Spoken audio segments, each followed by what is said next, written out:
Am I the a-hole for ruining my sister's wedding after she stole my fiancé? I never thought I would be capable of doing what I did, but here I am, sitting in a hotel room alone, scrolling through the chaos online. My story is making the rounds, and everyone seems to have an opinion. Some say I'm a villain, some say I'm justified, but I don't know anymore. Maybe I was just tired. Maybe I was desperate for control. Or maybe I was just trying to hold on to something I was losing. Let me backtrack. My name's Elise. I've always been the good one, the reliable one, the dependable, responsible one. My sister Hannah, on the other hand, was the wild card, the one who could charm anyone with a smile, who could manipulate people into giving her anything she wanted. Growing up, my parents always compared us. Hannah was the star, the one everyone gravitated towards. She was the one who got the attention, the praise, and the forgiveness for her wild antics. I was just the second daughter, the one who was fine, but never extraordinary. I'm not bitter. Okay, maybe a little, but I've learned to accept it. I've learned to be the quiet, steady one, supporting Hannah when she needed me, offering her advice, taking on the responsibility of fixing the messes she'd leave behind. And I was okay with that role. I had to be. I was 29 when I met Nate. He was charming, thoughtful, and everything I had been looking for. We met at a mutual friends party, and it felt like fate. He was the kind of guy who was quiet at first, but once you got to know him, he had this humor that made you feel like you were the most important person in the room. We started dating a few months later, and it felt perfect. We were the couple everyone admired. He treated me with respect. He was kind, loving, and made me feel like I was finally being seen for who I was. I couldn't wait to introduce him to my family. But Hannah, she didn't like him. At first, it was subtle. Little comments about his job, his hobbies, his background. She'd always find a way to make him seem less. She'd compliment him in a way that didn't feel genuine, like she was trying to make sure he didn't feel too comfortable. I brushed it off. I thought it was just her being competitive, as she always had been. But as time went on, I started noticing something darker. It started with small things. I'd come home and find Nate and Hannah talking in the kitchen, just the two of them, laughing a little too easily. I'd come in from work and catch them exchanging glances. There was a tension between them that I couldn't put my finger on, but I ignored it. I trusted Nate. I trusted Hannah. Maybe I was just overthinking it. And then one night, everything changed. I had planned a quiet evening with Nate. We were supposed to have dinner and relax. But as I arrived at his apartment, I noticed his car wasn't in the driveway. I texted him, but no response. I wasn't worried at first. Maybe he was running late or caught up in something. But an hour passed, then 2. Still no word. I started to panic. Something in me told me to go to his place, so I did. I drove over there, my heart pounding in my chest. When I got to his apartment, the lights were on, but the door was slightly ajar. I knocked, but no one answered. I pushed the door open and stepped inside, calling out his name. There was no response. My heart raced, but then I heard something from the bedroom. It was laughter. Soft, familiar laughter. My stomach dropped. I opened the bedroom door without thinking. And there they were, Nate and Hannah tangled up in sheets, kissing. My sister, my fiancé, both of them caught in the act. I stood frozen, my breath coming in shallow gasps, unable to process what I was seeing. Nate pulled away first, his face drained of color. Hannah looked up at me, a mix of guilt and defiance. She didn't look shocked. She didn't look sorry. Nate was the first to speak. Elise, I never meant for this to happen. I don't know how it happened, but how long? I interrupted, my voice shaking. How long have you two been seeing each other? Hannah looked at me, her eyes cold. It's not what you think. You've been sleeping with my fiancé, I said, my voice barely above a whisper. You've been sleeping with the man I was going to marry. I felt the tears burn at the back of my eyes, but I refused to let them fall. I'm sorry, Nate said again, but his apology felt hollow.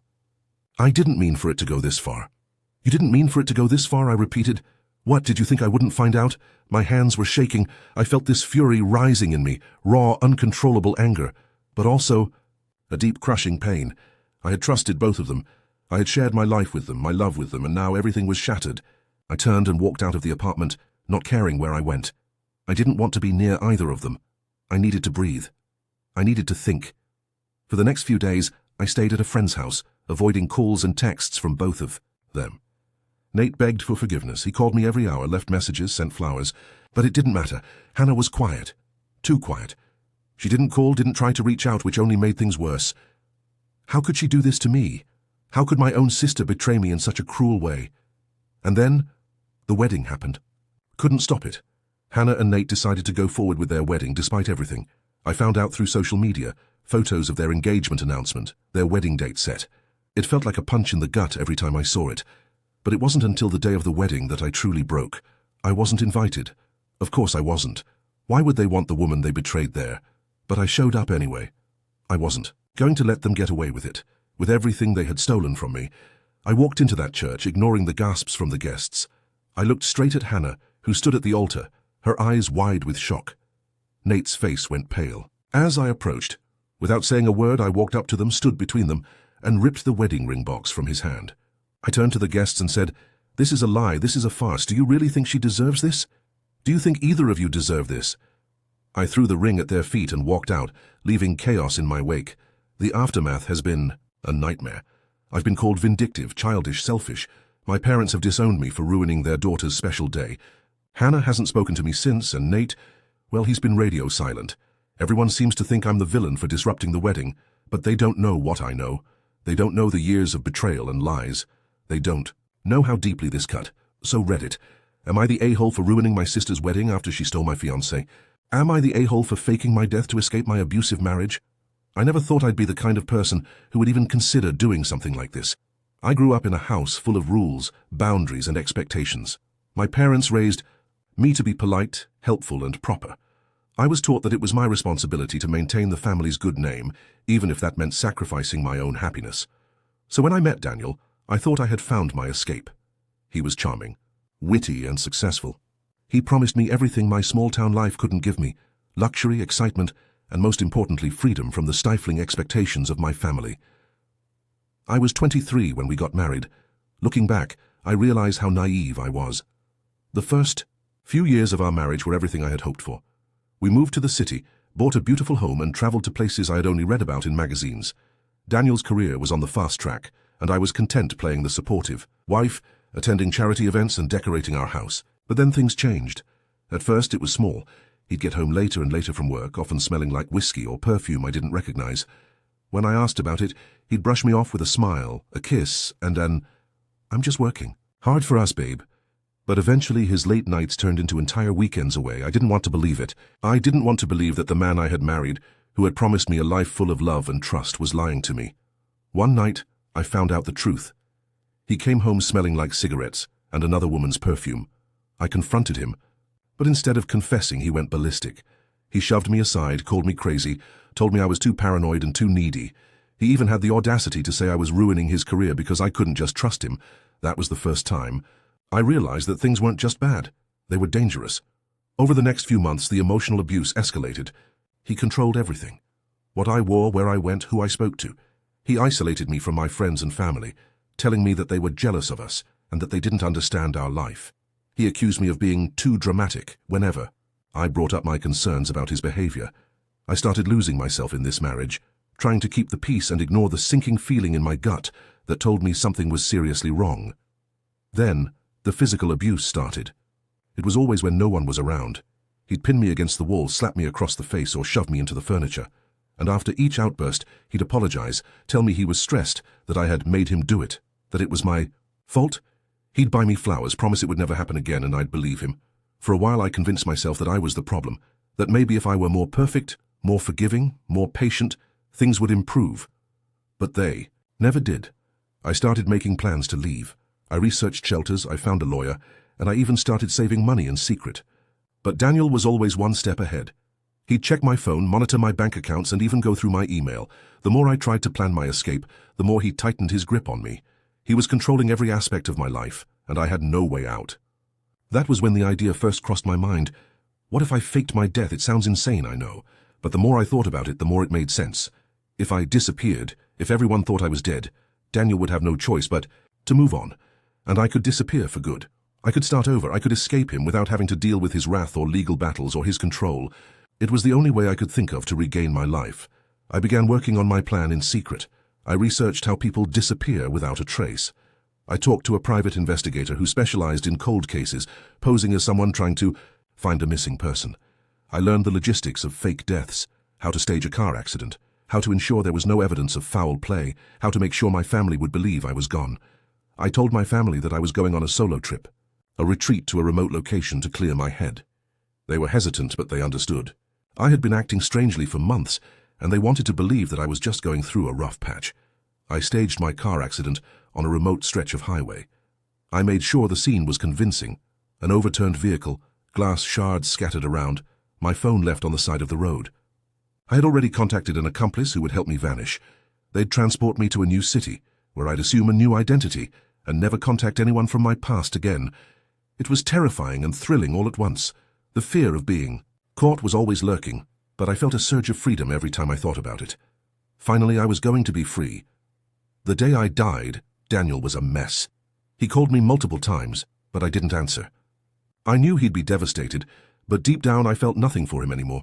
His frantic calls, his panic, they didn't matter. I was finally out. The aftermath was everything I hoped for. The police launched a full investigation into my disappearance. My family mourned. Daniel, of course, was destroyed. The guilt and grief he felt were apparent in his public appearances. I watched from afar, reading the news, hearing the heartbroken interviews with him about how much he loved me and how he couldn't understand what had happened. It was disgusting, but it was also satisfying. But the guilt didn't go away. I had to live with the knowledge that I had caused the destruction of everything he knew. I had to live with the consequences of my actions, even though I believed they were justified. I wondered if I'd done the right thing. Would he ever get better? Would he ever face the consequences of his actions? Or would he always be the tragic widower, forever haunted by the memory of me? I couldn't live with that uncertainty. I had no choice but to keep my distance. I rebuilt my life. I found new friends, a new career, and even started dating again.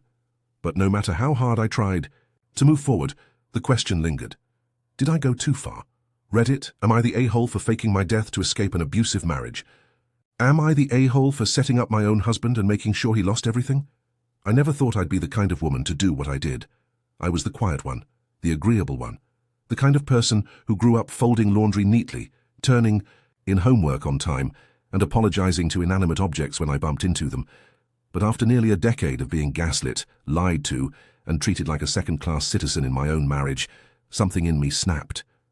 The part of me that used to be patient, understanding, soft, that part didn't just disappear, it evolved, it grew teeth. And the thing is, when you marry a man like Daniel, you eventually learn that the only way to make him listen is to speak his language. So yes, I set him up, and I made sure that when he fell, there was no safety net. Now everyone's calling me the villain, a manipulative witch, a sociopath. Even some of my friends have ghosted me, but they weren't there for the years of slow erosion. They didn't see the rot until I peeled back the floorboards and exposed it myself. I met Daniel when I was 24, fresh out of grad school, working a temp job at a law firm while I figured out what I really wanted to do. He was 34, charming, a junior partner who made everyone laugh and flirted with every woman in the office, but only seriously chased me. I fell for him fast. He had this way of making me feel like the only person in the room. And when he proposed a year later, I didn't hesitate. He said all the right things. My parents adored him. My friends were jealous. He gave me a fairy tale wedding. And for the first year or two, it was pretty close to a fairy tale life. But then things changed. It started small. Comments about my weight, little criticisms disguised as jokes, subtle digs when I got emotional, eye rolls when I talked about switching careers. Then came the silences. The nights he didn't come home until 2 a.m., the sudden password on his phone, the way he'd snap at me for asking questions.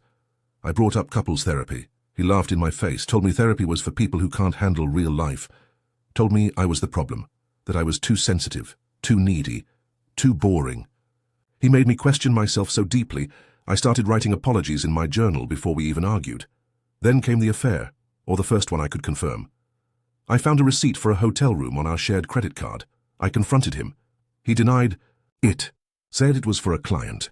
I didn't believe him, so I followed him one night, saw him walk into a bar, then 30 minutes later leave with a woman who looked barely old enough to drink. I waited until they walked into a hotel lobby together. Took photos. I didn't confront him right away. I wanted to see how far he'd go. So I said nothing, and watched him gaslight me for 2 more weeks while lying to my face every day. When I finally showed him the photos, he flipped it on me, called me a stalker, said I had violated his trust. He said he was going to leave me, that I was unwell. I begged him not to, told him we could fix it. I was pathetic, but I wasn't stupid. That night, while he slept, I started copying files off his laptop, emails, financial statements, spreadsheets from offshore accounts I didn't know existed, his texts. I found everything. He wasn't just cheating, he was hiding assets, moving money from our joint account into separate holdings under fake LLCs. He was preparing to leave, me with nothing. So I made a plan. It took 8 months. 8 months of pretending everything was okay, of acting like the doting wife again. I cooked, I smiled, I gave him space, I stopped asking questions. I made him feel secure. He even started talking about rebuilding things. Meanwhile, I met with lawyers. I gathered evidence, I built a timeline. I dug into every file, every backup, every shadow folder. I found out about 2 more women, one of whom he had promised a divorce was coming any day now. I also found out he was embezzling. Small amounts, but enough that the firm wouldn't look kindly on it. He thought he was clever, rounding up client invoices and skimming off the difference. I had it all. The final straw came when I found out he was planning a secret trip to Cabo with one of the other women. During the same weekend, he had promised to take me to see my aging mother in Vermont. He had no idea I knew. He booked the flights using a separate credit card, but I had already installed spyware on his devices. I saw the itinerary, the dinner reservations, the hotel room under a fake name. I didn't say a word. I just moved my plan into action. That weekend, I told him I was going to Vermont ahead of him and would meet him there. Instead, I stayed in town. I showed up at the airport 30 minutes after his flight left, with the press, with lawyers, with 2 PIs, with screenshots, with bank records, with a pre-drafted divorce filing and a restraining order, and with an anonymous tip sent to his firm's ethics board and the IRS. The fallout was nuclear. Daniel was suspended from the firm within 24 hours pending an investigation. His offshore accounts were frozen. The woman he was flying to Cabo with found out and dumped him before the plane landed. He came home to a half-empty house, a legal notice on the door, and my lawyer waiting with a list of demands. And the best part, I had timed everything so that every mutual friend of ours received a curated package of information, just enough to make them ask questions, just enough to break the illusion of the charming, misunderstood husband he had always pretended to. He lost his job, he lost his friends, he lost the women, he lost everything. And I walked away with the house, the dog, the car, and a chunk of his pension. Now, he's telling everyone I trapped him, that I was calculating, that I faked, being sweet for years just to build a case, that I was the abuser all along. A few of our old friends actually believe him. Some say I went too far, that I should have just divorced him quietly, that I humiliated him in public and made it impossible for him to recover. But I ask, why does he deserve to recover? Why do people always rush to comfort the man who did everything wrong just because the woman didn't go quietly? So tell me, Reddit, am I the a-hole for setting up my own husband and making sure he lost everything? Am I the a-hole for destroying my entire family over a birthday dinner and refusing to be part of their lives ever again? This all started with a birthday dinner. My mother's, to be specific. She was turning 65. She wanted all of us, me, my 2 older brothers, their wives, the kids, my father, the whole extended Hallmark cast, to have dinner at her favorite French restaurant. This was supposed to be a celebration, but it turned into the night I finally saw everything for what it really was. And it ended with me walking out, severing ties with everyone I've ever known, and torching a secret so ugly it took 30 years to see clearly. Now I'm being told I'm the villain, that I've ruined everything, that I'm the one who couldn't leave the past alone. But I wasn't the one who made the past what it was. My name is Julia. I'm 38. I'm the youngest, in my family by a good margin, 9 years younger than my closest sibling. My brothers Adam and Brian are 47 and 45. They've always been close with each other, and closer still with our parents. Growing up, I felt like a guest in my own house. I wasn't abused exactly, but I was managed, watched, corrected, discouraged from asking too many questions. My mother was always gracious on the outside, brittle on the inside. My father was silent, stern, present, but distant. Our family photos look warm, so did our Christmas cards. But behind those smiles was a script, and I learned young how to say my lines. But there was always something off. I don't know how else to describe it. Something in the way everyone treated me, like I had to be handled carefully, like I was radioactive. My brothers were allowed to be loud, messy, rebellious. I wasn't. I was punished for things they laughed about. I was sent to therapy when I was 7, then again when I was 13. But they never told me why. Just said I had behavioral issues. The only behavior I can remember is asking questions, like why I didn't look like anyone else in the family, why there were no baby pictures of me until I was almost 3, why Mom never wanted to talk about her pregnancies, why Dad flinched when I hugged him sometimes. At 21, I moved across the country for grad school. It was the best thing I ever did. I met people who didn't flinch. I fell in love with a woman named Dana, someone who didn't make me feel like I was broken. I stopped visiting home as much. My parents hated that, hated Dana, said I was throwing away everything they'd given me, but I couldn't go back, not to that house. Not to that version of me. Then this year Mom's birthday rolled around. She called and said, "It would mean the world to me if you came. Please, everyone will be there." I said yes, against Dana's advice. I flew home, booked a hotel instead of staying with them. The guilt trip started immediately. "You don't want to be close to us. You think you're better than us. You're so cold now." But I smiled. I endured. At the restaurant, everything was perfect. Pristine table settings, red wine, toasts, laughter. My brothers' kids played with the silverware. My parents beamed, and I tried to pretend, until my nephew Luke asked a question. He's 6, smart, curious. He looked at me and said, "Aunt Julia, why don't you look like Grandpa?" I laughed, said, "What do you mean?" He said, "Everyone has his nose, but you don't. Are you adopted?" Everything stopped. The table went silent. I looked at my mom. Her face went rigid. My dad cleared his throat. Adam tried to change the subject. Brian whispered, "He's just being silly." But I wasn't about to let it go. Not this time. I said, "Actually, that's a good question, Luke." My mother snapped, "Julia, don't." I said, "Why not? It's a fair question. I've asked it my whole life." Dad said, "This is not the time." I said, "There was never a time, was there? You made sure of that." I don't know what came over me. Maybe it was the wine, maybe it was being back in that place that always felt staged, but I pulled out a folder from my bag. I'd been doing my own research, DNA testing, genealogy, private investigators. I hired one last year, after a health scare and some confusing genetic results. I never got answers from my parents, so I found them myself, and that night I laid it all on the table, literally. I opened the folder and spread out the documents. My birth certificate, doctored, hospital records, missing. A police report, sealed. Adoption agency correspondence, anonymous. But the DNA test was the dagger. My biological mother's name, Susan H., matched a woman who had gone missing from a psychiatric hospital in 1986. A woman my parents had known in college. A woman my father had an affair with. A woman who had given birth to me, conceived during that affair, while institutionalized, and who was later declared unfit and placed in long-term care. She died in 1991, alone. My parents adopted me after she was gone.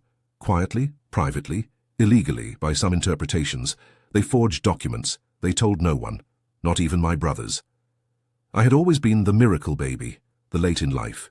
Surprise, but I was the product of a lie so deep it shaped everything. My mum started crying, not out of guilt, out of fury. "You have no idea what we went through," she said. "We saved you, we gave you a life." I said, "You lied to me every day of it." Adam said, "Julia, please, this isn't the time." Brian muttered, "You're ruining everything." I said, "No, I'm exposing everything. You should know the truth, too. I was never your sister. Not really. Just your father's bastard with another woman." My father stood up. I'll never forget the look on his face. He didn't deny it. He just said, "We did what we had to do." I stood too, picked up the folder, looked around at everyone staring at me like I was a monster. Then I walked out. That was 3 months ago. Since then, the calls have come in waves. First begging, then raging, then silence. I heard from a cousin that my mother's in therapy, that my father barely speaks, that my brothers are furious, that the family is broken because of me. They say I should have let it lie, that I was selfish to dig it up, that I destroyed my mother on her birthday, that I humiliated my father in public, that I was always the problem child and now I've proven it. But I don't feel like the problem anymore. I feel like the only one telling the truth. So Reddit, I have to ask, am I the a-hole for blowing up my family's secrets at a birthday dinner and walking away from all of them forever? Am I the a-hole for revealing what my wife's family does to their sons-in-law and refusing to be next? I didn't believe it when I first heard it. I thought it was a joke, or hazing, some kind of bizarre in-law bonding ritual gone wrong. But it was neither of those things. What my wife's family does to the men who marry into it is real. And now I'm the one being labeled a monster for refusing to play along, for exposing them, for shattering a tradition they say keeps them safe. But I don't feel safe. I feel like I was groomed. I feel like I almost lost my mind. And maybe I already have. Let me start from the beginning. My name's Kevin. I'm 36. I married my wife, Miranda, 3 years ago. She's 34. We met through work. She was in legal. I was in operations. She's sharp, magnetic, ambitious, the kind of person who fills a room without trying. When we started dating, I was drawn in fast. She had this family, tight-knit, loud, proud, successful.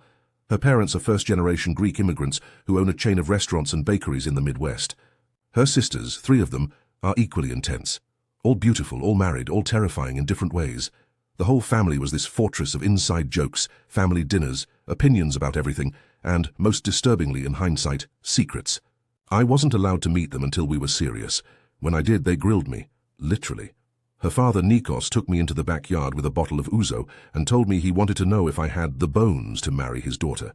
Her mom, Despina, watched me like a hawk the entire dinner. Her sisters asked me invasive questions about money, sex, my medical history. I thought they were just eccentric. That was mistake number 1. I proposed 2 years in. The night I gave her the ring, she cried and said, "Are you sure you can handle what comes with me?" I laughed. Thought she was joking. She said, "You don't know what you're promising." Again, I assumed it was about how intense her family was, but now I know it was a warning. Fast forward to the wedding. Lavish, over-the-top, 400 guests, Greek Orthodox, money everywhere. Miranda's father gave a speech that sent chills down my spine. He said, "Our family does not just welcome outsiders. We test them, because family is not a right. It's an earned privilege." People clapped. I laughed nervously. But it wasn't a metaphor. 3 months after we got married, the tests began. It started small. I was told I had to help with something called kratiste to mystico, keep the secret. Miranda's brother-in-law, Tom, pulled me aside and said, "Every new husband has to do it. You'll see, just follow orders. Don't ask questions, it's just tradition." He was pale when he said it, like he'd seen something. I asked Miranda about it. She got quiet and said, "You'll be fine. Just trust me." Then changed the subject. One morning I got an envelope under our door. Inside was a key and a time, 3:33 a.m. said Friday. No note, no instructions, just that. When I asked Miranda, she just kissed my cheek and said, "They're calling you in. It's good. You're ready."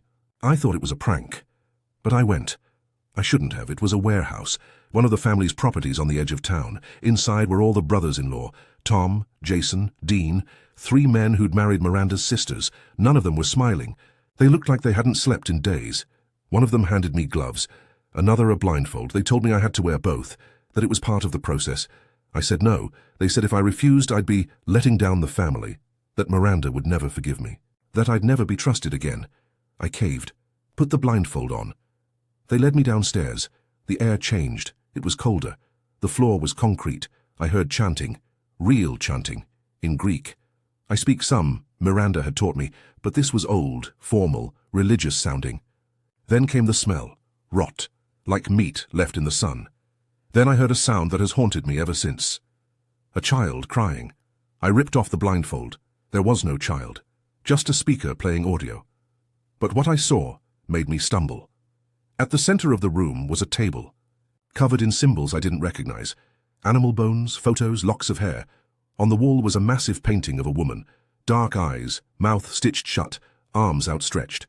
Below her were rows of names, in red ink. Next to each name was a date. Mine wasn't there yet. Jason pulled me aside and said, "You'll add your name when you finish your vow." I asked what the vow was. He said, "To keep the family's secrets, to obey, to never question what we do, to never leave." I laughed. Thought it was a joke, until I saw the knife. Dean held it out. It was ceremonial, ornate, with Greek inscriptions. "You cut your palm," he said. "You seal it with blood." I backed away, said this was insane, that I wasn't doing it, that this wasn't tradition, it was a cult. They surrounded me. Jason whispered, "You think we wanted this? You think any of us did? This is how they keep us in line. If you walk away, you lose everything. Your wife, your life. They'll make sure you regret it." I left anyway. I walked out, got in my car, drove home shaking. Miranda was waiting. She didn't even ask what happened, just said, "So, are you in or out?" I said I wasn't doing this, that I wasn't bleeding for some sick ritual. She said, "If you don't swear loyalty, you're not safe, not from them, not from me." That night I packed a bag. I went to my brother's place, stayed there for 2 weeks. No contact. I thought maybe she'd call, apologize, say it was a test of loyalty or trust. She didn't. Instead, I got served divorce papers. Along with them came a cease and desist from her family's legal team, threatening to sue me for defamation if I disclosed anything about their traditions, their businesses, their practices. They also froze our shared accounts, claimed I was mentally unstable and potentially violent. I was shocked. But the worst part? They sent a video to my employer, a heavily edited video that made it look like I'd stormed into their property, screamed at them, and threatened violence. I was fired. Now I'm broke, divorced. My reputation is damaged. And the worst part? I'm still scared. Because sometimes I wake up and I swear someone's been in my apartment. Lights turned off that I left on. Drawers I didn't open. I got a package 2 weeks ago. Inside was the knife, wrapped in velvet. No note. I went public. I posted everything. The story, the photos, the video I secretly took on my phone that night. I named names. It went viral. People are divided. Some think I'm a liar. Others say I'm exposing a dangerous cult hiding behind a family name. But Miranda, she's livid. She sent me a voicemail saying, "You had your chance to be protected, now you're prey."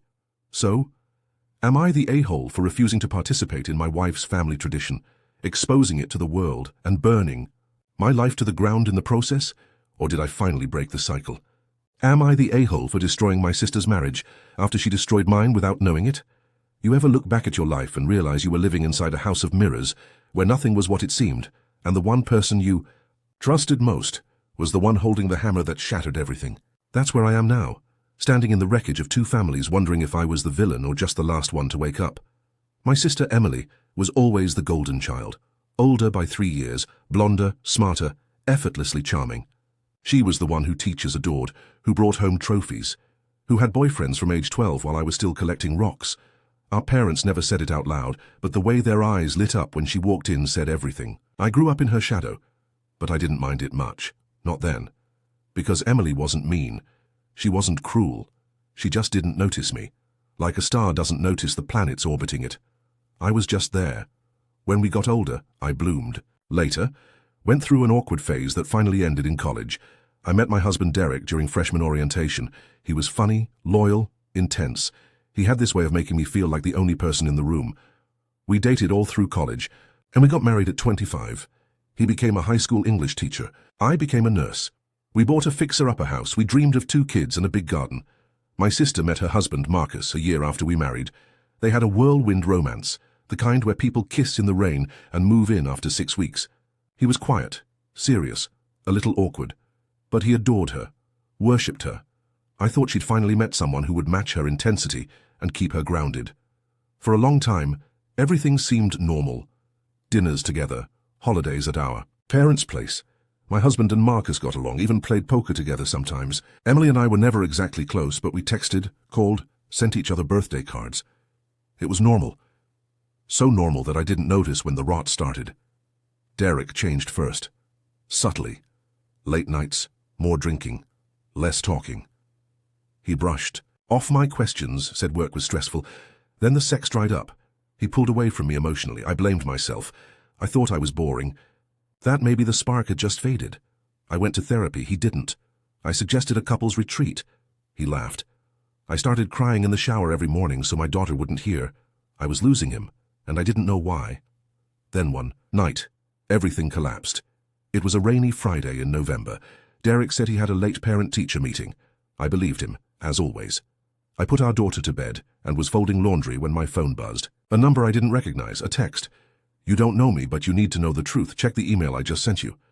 I froze, thought it was spam, almost deleted it, but something made me check. I opened my inbox. There was one message, no subject, no name, just photos, dozens of them, screenshots, messages, time-stamped pictures.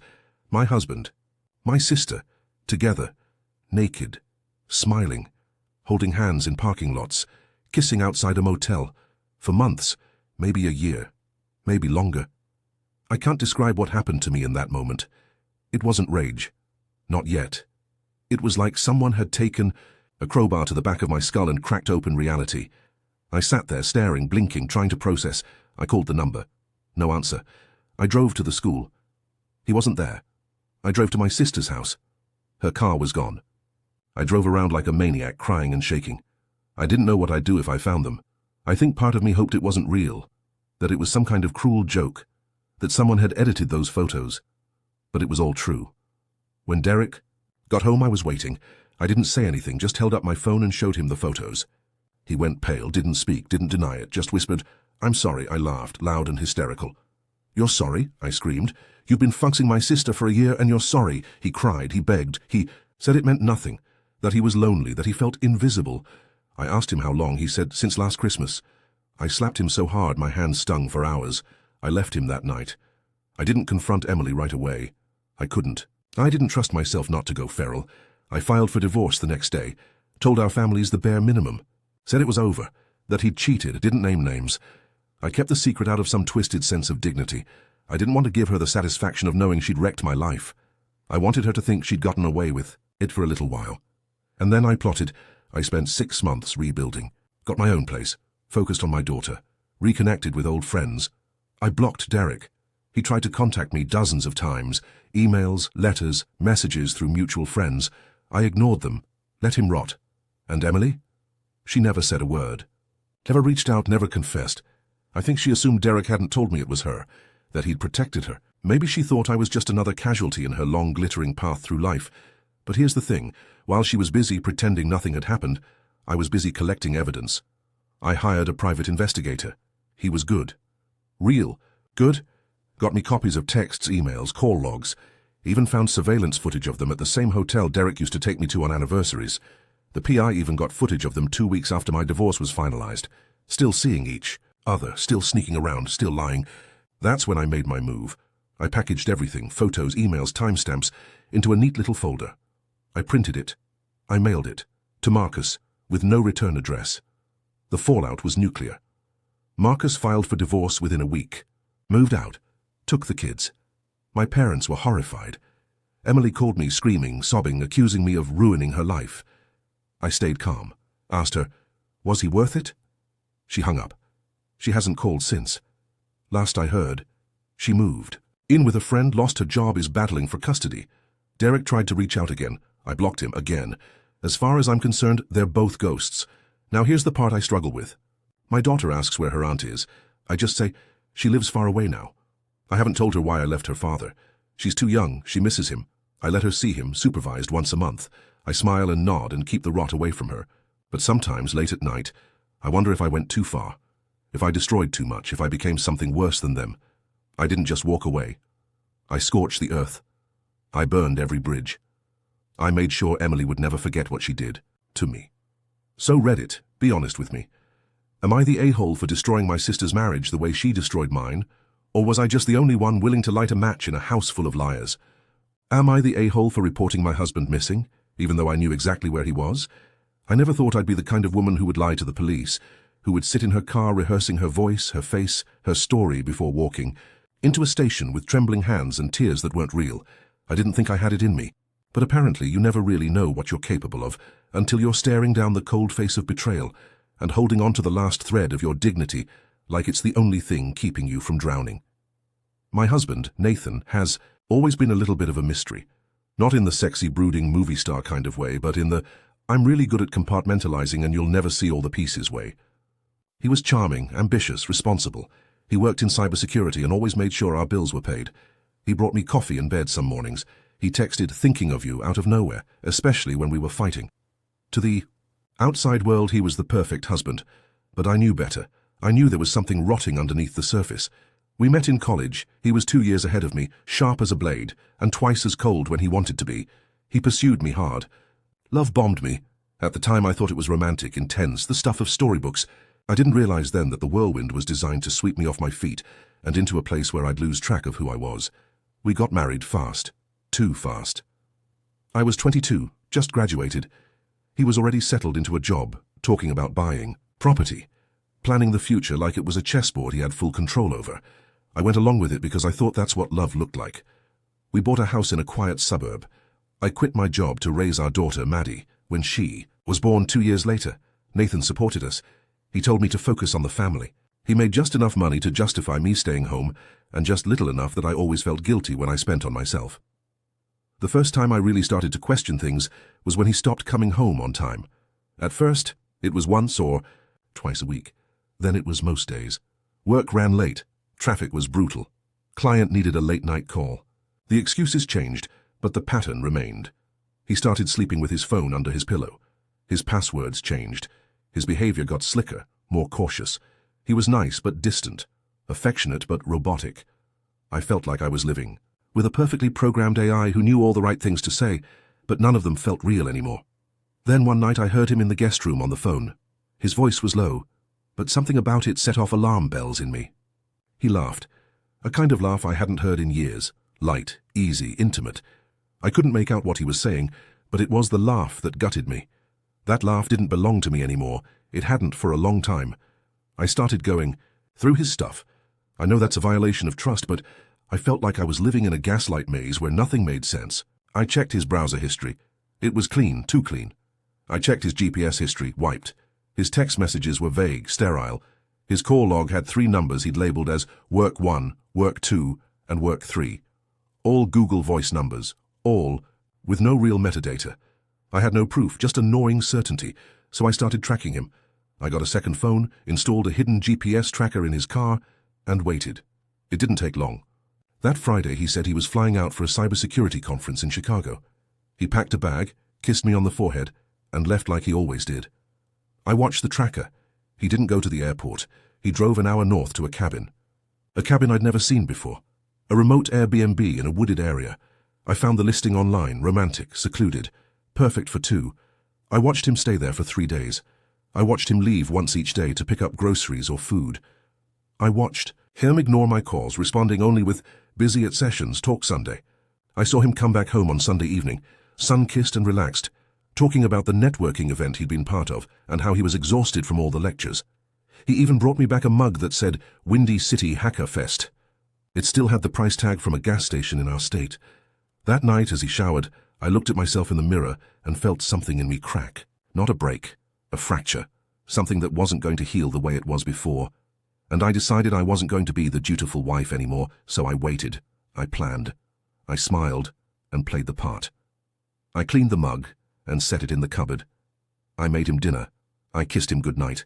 And then a month later, when he left for his next conference, I didn't track him, I didn't spy, I didn't snoop, I let him go.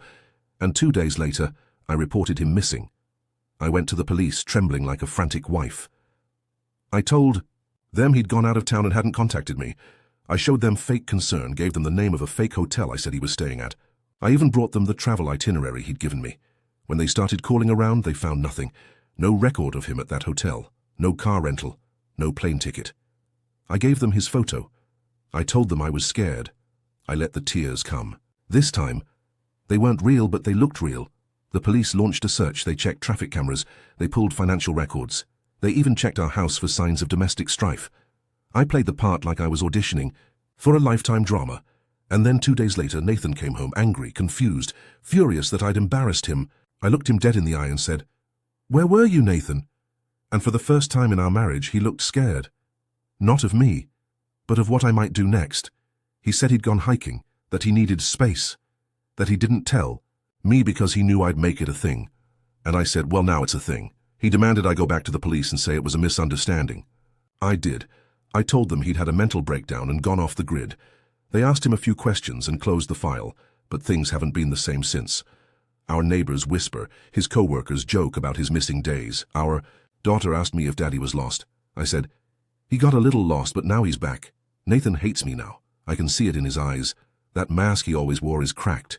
He doesn't kiss me anymore. He barely talks. We exist in the same house like Cold War diplomats waiting for the first missile to drop. He's scared of what I'll do next, and that gives me a kind of power I never had before.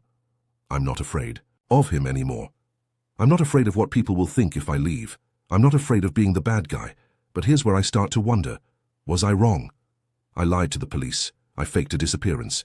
I used public resources to make a point. A petty, vindictive, calculated point. I wanted him to feel the fear I've felt for years, that something precious might be lost and never come back. I wanted him to see what it feels like when someone you trust vanishes without explanation. I didn't do it for justice. I did it for revenge. So now I ask you, Reddit, am I the a-hole for reporting my husband missing even though I knew he was safe the entire time? Or was I finally playing his game, just once on my terms? Am I the a-hole for exposing a family secret at my father's funeral and refusing to stay quiet anymore? I've kept this story buried for most of my life, locked away in the back of my mind, like some decaying artifact that you never want to dust off because you're afraid of what it might smell like. I'm 36 now, and I've spent years pretending that my childhood was a little weird, a little strict, a little sad. Nothing extraordinary, just the usual dysfunction.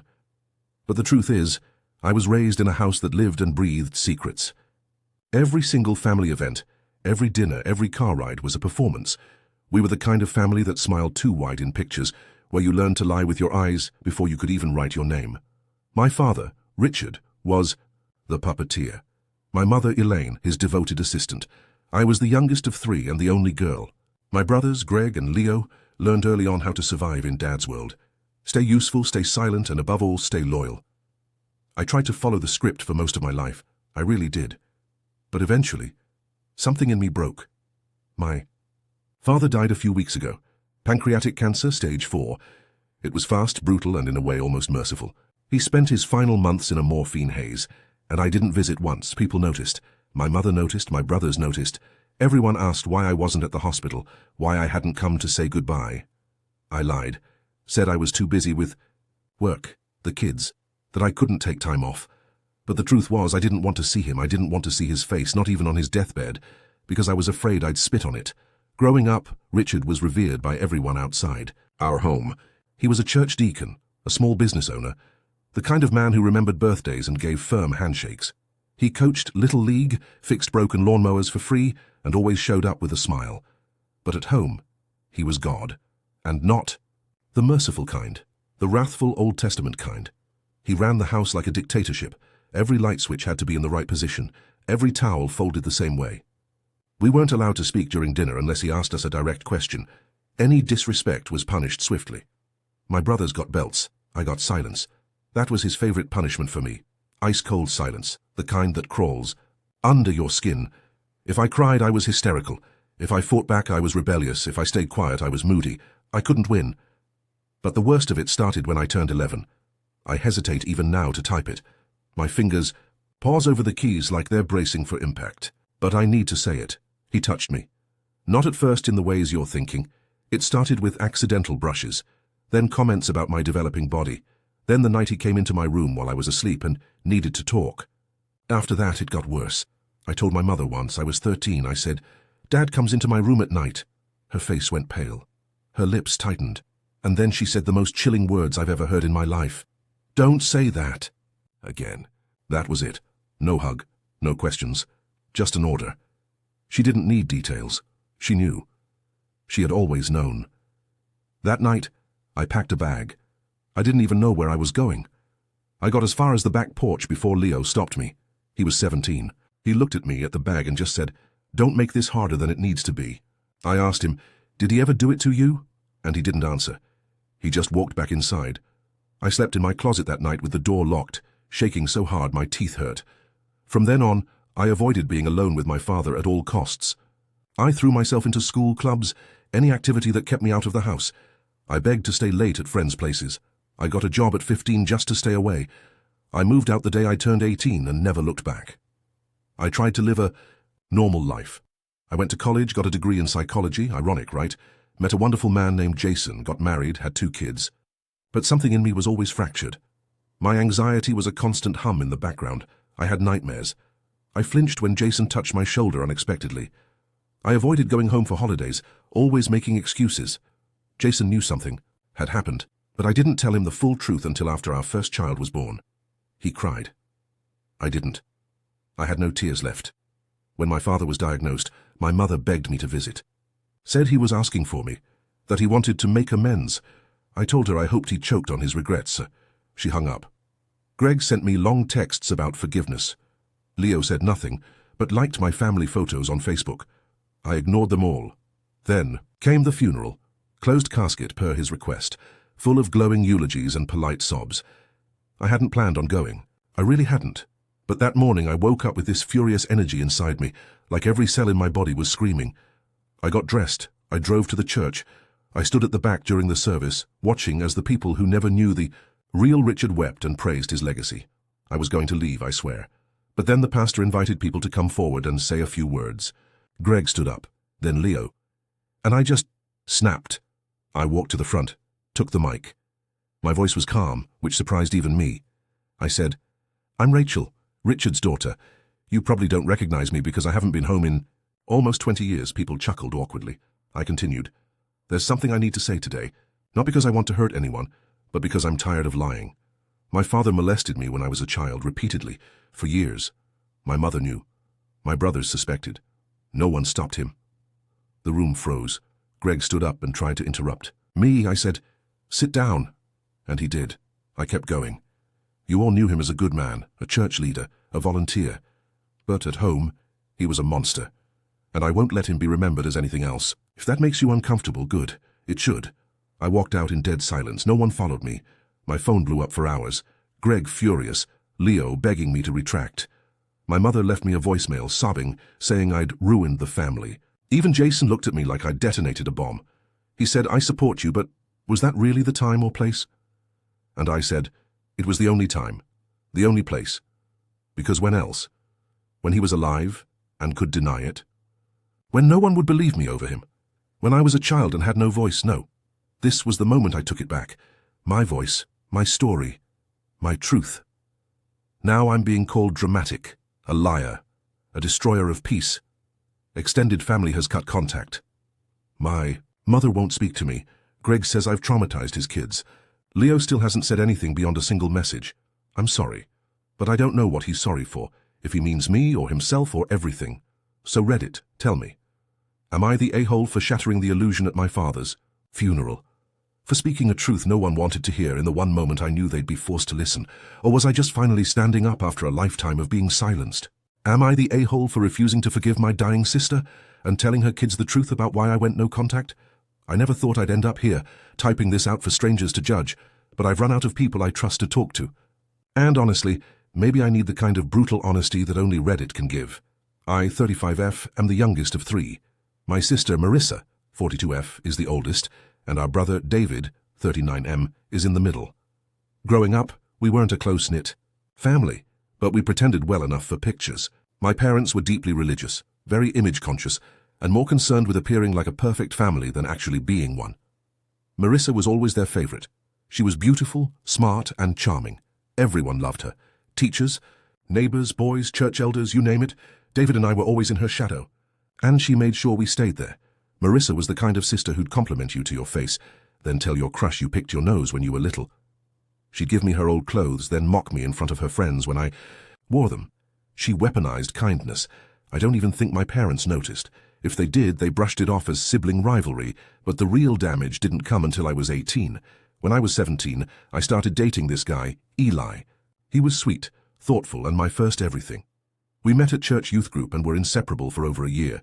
He was 2 years older, already in college, and made me feel seen in a way I hadn't experienced before. He was gentle, affectionate. He listened when I talked. He told me I mattered. At 18, I was sure I'd marry him. We talked about it all the time. My parents loved him. Even Marissa, who was newly married and living a few towns over, acted like she approved. Then everything imploded. I came home one day to find my mother sitting stiffly on the couch, eyes red. She handed me her phone. It was a picture. Eli, kissing someone. But not just anyone. Marissa, my sister. My perfect married holier-than-thou sister. The caption. Didn't know your sister liked leftovers. It was from an anonymous number, and I still don't know who sent it, but the damage was done. I confronted Eli. He admitted it immediately.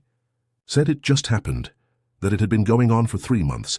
He cried, said he loved us both, that he never meant to hurt me, as if that meant anything. I cut off Eli that night. I screamed at him, threw his hoodie in the trash, deleted everything. But the real betrayal, that was Marissa. She tried to play it off at first. It was just a kiss. I was drunk. It didn't mean anything. Then, when that didn't. Work, she doubled down, told me I'd never be good enough for him anyway. That he came to her because I was boring and needy.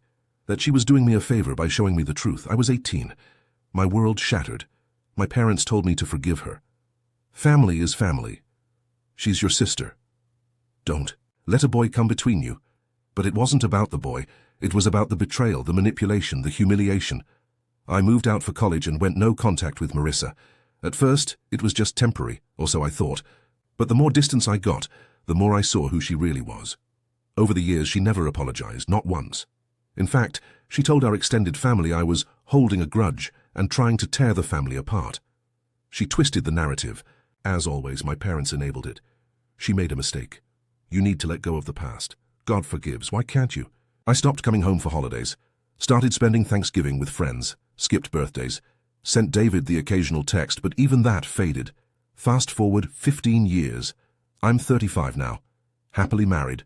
2 kids. A career I'm proud of. Therapy. Helped me find my footing. I've built a beautiful, peaceful life. Then 3 months ago I got a message from David. You need to call me. It's Marissa.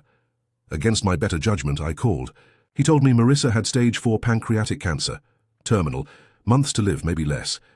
I felt nothing. Not relief. Not joy. Just a cold numbness. Like he was talking about a stranger. He said she wanted to see me. She wants to make things right. I declined. Over the next few weeks, I started getting calls from relatives, even my mom. Please see her. She's changed. She's dying. But no one ever said the one thing that might have moved me. She's sorry. Because she never said it. Not in writing. Not through anyone. I finally told my mother, until she admits what she did, I'm not interested. My mom went quiet. Then said, she doesn't want to bring up old wounds, she just wants peace. Peace. The same peace they always asked me for. The kind where I'm supposed to swallow my pain and play nice. A week ago, David called again, said Marissa had days left, that she was in hospice, that her kids, ages 13 and 15, had questions. They didn't understand why their Aunt Ray never came around, why I wasn't in the family pictures, why I never sent birthday cards. They adored me as little ones before I cut ties. He asked if I'd come visit, say goodbye, give them some closure. So I did something people now say was cold-hearted. I wrote Marissa's kids a letter. I kept it age-appropriate but honest. I told them that when I was younger, their mother did something that deeply hurt me, that for many years I hoped she would make it right, but she never did, that it's okay to love their mum, and also understand that sometimes people make choices that cause real harm, that I hope they grow up to be kind, to take responsibility for their actions, and to always seek forgiveness when they hurt others. I never said what she did. I never named Eli. But the tone was clear. Apparently they showed the letter to Marissa. She had a full-blown breakdown, started crying, screaming, accusing David of siding with the enemy. My parents called me vile, said I was poisoning her children against her, that I couldn't even let a dying woman have peace, that I was bitter and cruel, that I was going to scar those kids for life. Even David, who understood for years why I stayed away, said I went too far, that I could have just let it go. But here's the thing. I tried letting it go. For 15 years I tried. I stayed silent while she rewrote the story. I kept her secret while she told everyone I was just dramatic. I protected her image for the sake of family harmony. And now that she's dying, I'm expected to do it one last time? No. I didn't detail the affair. I didn't tell them their mom was a monster. I told them I was hurt. That's it. Now I'm being iced out. My parents have blocked me. David said we need time to cool off. And I'm left wondering, am I the a-hole for telling the truth, even if it was to a dying woman's children? Or was I just finally setting the record straight after years of being the scapegoat? Am I the a-hole for secretly DNA testing my son and exposing a 10-year-long lie? Throwaway because I don't even want to think about what would happen if this got connected to my main. This all started a few months ago, but the real damage spans over a decade. I, 38M, have been married to my wife, Cassie, 36F, for nearly 12 years. We met in college, got married young, and had our son Liam when I was 26 and she was 24. We were one of those couples everyone envied. Cute, happy, sweet. Instagram photos always looked like we were thriving, and for a long time I believed we were, or maybe I just chose to believe it. Liam is 10 now, and he's everything to me. He's smart, artistic, funny as hell, and from day one I treated him like my world. But, and I hate even admitting this, a few years ago I started noticing things. Liam doesn't look like me, not even a little. He's blonde, blue-eyed, pale-skinned. I'm darker, black hair, brown eyes, tan skin year-round. Cassie's a brunette with hazel eyes. I know genetics can be weird, but the older Liam got, the more he seemed to resemble someone else. My best friend, Zach. Zach and I were inseparable through our 20s. He was my roommate before I moved in with Cassie, best man at my wedding, and Liam's godfather. He and Cassie always got along, too well maybe, but I trusted them. Zach died in a motorcycle accident 8 years ago. It was brutal. Instant death, closed casket funeral. It devastated both of us. Cassie cried harder than I've ever seen her cry. At the time I thought it was just grief. He was close to both of us, but now it makes me question everything. About 6 months ago, Cassie left her phone open on the kitchen counter while she went to take a call outside. I wasn't snooping, truly. A notification popped up, an email from a name I didn't recognize. Subject line, the truth about Zach. I didn't open it. I wanted to. God, I wanted to. But I didn't. I waited, heart racing, until she came back and picked up her phone. She didn't act like anything was wrong, but something was off. Her face was flushed. She avoided eye contact. And for the next few days she was jumpy and distracted. That was the moment something broke inside me. I started replaying everything. Zach holding Liam in the hospital, the way Cassie clung to him during the reception, the way she cried at the funeral, even some offhand comments Zach made years ago. Suddenly I saw everything through a different lens. I thought I was going crazy. I didn't want to accuse Cassie based on a gut feeling and years-old memories. So I did something I'm still not sure I'm proud of. I bought a DNA kit online. I waited for the house to be empty. Swabbed Liam while he was sleeping. I know, it sounds awful. And sent in my sample too. The results took forever. Or maybe it just felt that way because I was losing my mind. When they came back, I already knew. I just didn't want it to be real. The results said there was a 0.0% chance I was Liam's biological father. 0. None. Zilch. I read it 5 times, praying I misunderstood it. Then I went numb. I didn't confront Cassie right away. I think I walked around in a haze for about a week. Then one night after Liam went to bed, I told her we needed to talk. I showed her the printout. She didn't speak at first, just stared, had it, lips trembling. Then she whispered, "I was going to tell you." That's when I saw red. I snapped. I yelled like I've never yelled before. 10 years of lies, of letting me believe he was mine, of watching me raise a child not knowing the truth. She broke down and confessed everything. Yes, she slept with Zach. Once, she claimed. It was before our wedding, during her bachelorette party of all nights. She was drunk. He was comforting her because we'd had a fight. I vaguely remember it, something dumb about table arrangements. One thing led to another. She said she found out she was pregnant a few weeks later and convinced herself it was mine. She said she never wanted to hurt me, that Zach swore it would never happen again and they kept it buried. Then Zach died, and she decided it was a sign to move on and keep the family intact. I asked her why she never told me, why she let me live a lie for a decade. She said she was afraid I'd leave her, that I wouldn't love Liam the same way, that I'd never forgive her. And honestly, in that moment, I didn't know if she was wrong. I moved into the guest room. For weeks I couldn't look at her, but I still made Liam breakfast, still took him to school, still hugged him good night, because despite everything, he's still my son. He may not be my blood, but I raised him. I kissed his scraped knees, taught him how to ride a bike, stayed up with him when he had a fever. But something had changed in me, and maybe in him too. Kids are smart. He started asking why I wasn't sleeping in the same bed as Mom, why I seemed sad all the time. I couldn't tell him. I couldn't destroy his sense of stability, so I lied. Again. Just like his mother did to me. I said I was working through some personal stuff. He seemed to accept it, but he started clinging to me more, drawing pictures of us, writing Dad plus Liam's best friends on everything. I couldn't breathe. About a month ago, I broke. I told my brother, Kevin. He was stunned. He hated Zach in college, always said he was too close to Cassie, but he never suspected this. He told me I needed to consider my options, that I should see a lawyer, that I should figure out custody. But when I told him I wasn't planning to leave Liam, he said something that shook me. "Oh, you realize you're not legally his dad, right?" And that hit me like a truck. I had no idea. All this time I thought biology wouldn't matter in the eyes of the law. Turns out it might. So I went to see a lawyer. She confirmed it. Because I'm on the birth certificate, I'm presumed the legal father. But if Cassie or anyone else challenges it, or if something ever comes up, it could get messy. Especially since the real father is dead. And if I ever want full custody, or even just a solid custody agreement if we divorce, this DNA issue could complicate everything. So now I'm stuck in limbo. I don't know whether to stay, leave, or try to fix things. Cassie's begging for therapy for forgiveness. She's promising the truth this time. She swears it was only once, that she never loved Zach that way, that it was a mistake. But here's the thing. I'm haunted. Every time I look at Liam, I see Zach's face. I love him. God, I love him so much it hurts, but I also feel like a fool. A clown who played house for 10 years with a woman who betrayed me, and a child who isn't mine. And yet, in every real way, he is mine. He calls me Dad. He brings me his drawings. He cries in my arms when he has nightmares.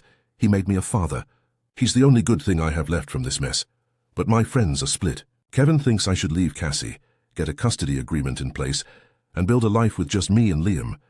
A few friends from college say I'm being cruel to even consider staying with someone who lied like that.